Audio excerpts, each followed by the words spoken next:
Hi there, it's Natasha and thank you so much for joining me today. Today I wanted to show you a bit of a quick video about how I get everything lined up on my gel plates when I'm doing gel printing. Now this one here is a 5 by 7 inch gel plate, and in here I also keep some of my little die cuts and things that I use for masks when I want to make prints, and they're all covered in paint and all sorts, but they still work grand. I'm going to take off one side of the plate itself, and then from here I pretty much just use any paints, but I'm going to get a little lesson in paints during this session here. I do really love and have moved over a little bit to using the Dina Wakley paints. I really love these ones. But I'm going to pick a stencil and I'm going for the smallest, finest print first, because we are going to layer all of this paint up and kind of take it off in one pull. So this, whatever we're putting down first, is going to be at the front. So that's why I'm going with kind of the smallest detailed stencil. So what I do is I generally pick 3, 4, 5 stencils, and then from there I just figure out which order I want to go in. And I'm also going to start with some blushing. This color is called Blushing, and I didn't want to waste the little bit of paint, so this little side project here is for something else, but waste not, want not. I may as well use it up rather than letting it dry.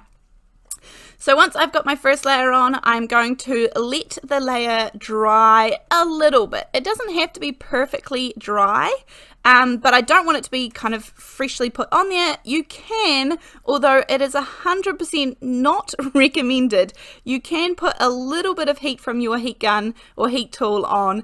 As I said, completely not recommended, but it's what I do and I've never damaged my gel presses. I do give it a good distance as well.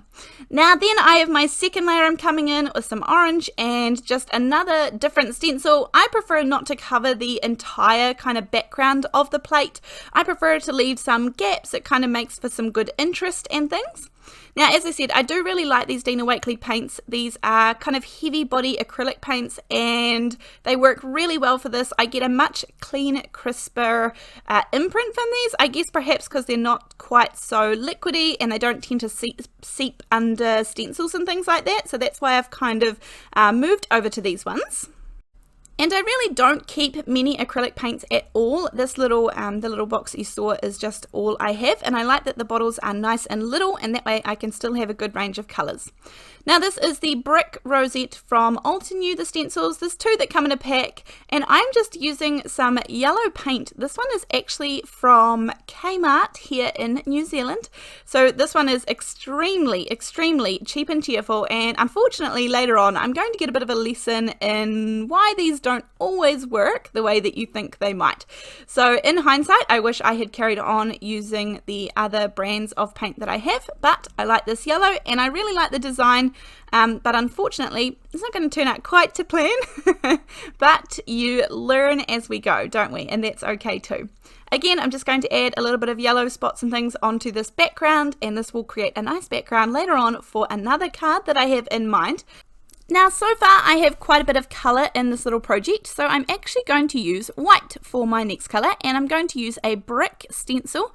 This one is, I think this is the Crafters Workshop. This is an older stencil by far, but I mean any brick stencil. You can use any stencils at all. This is going to work on all the types of gel plates that you have, not just one brand in particular.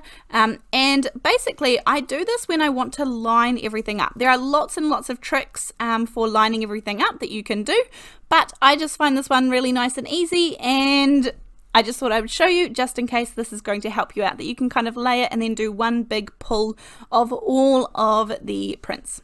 Now for the final bit here, I'm going to use a brayer, and I have a kind of blue turquoise color here, and this is all completely dry. It doesn't take long to dry because you're putting such a thin layer of paint on the gel plate. Now here I've just put on an extravagant amount of paint. You certainly don't need that much, and I'm actually going to brayer a little bit off on my spare sheet of paper there, just because I don't want this layer where we pull the whole lot to be quite as thick. You want to be able to kind of see your design or your pattern or your stencils through a little bit. Now, as I said, this one didn't work out perfect because of the yellow paint that I had used. It had a bit of a alternative effect. But otherwise, this is a good way that you can pull all of those layers all in one go without having to kind of line up that piece of paper every time. Now, in particular, I'm going to, sometimes I end up trimming things down. Sometimes I actually just want to keep the white border that is around that piece of paper. I mean, all sorts. So if you don't really care about lining them up, then you can just trim it down and it's going to be fine too. At this point, I could see that the yellow paint was not going to come up. So the yellow paint actually completely stuck to the jelly plate, and that did give me not quite the look I was after. But with these things, you can see all of those other layers, and the yellow and the blue kind of made a little bit of the green, which I wasn't anticipating having green on there. But anyhow, we will make this work, I promise. So I pulled one print and the plate actually came up clean. So from here, the thing with jelly printing is that you will just keep going and going and going, and it is very, very addictive. This is one of the most fun techniques. I think that when I'm finished, you will have prints absolutely covering your space and they will just be gorgeous. It doesn't take much work or effort to kind of make these prints as well. So I'm just using my brayer to blend a couple of colors together. I don't even really need to clean my gel plate in between.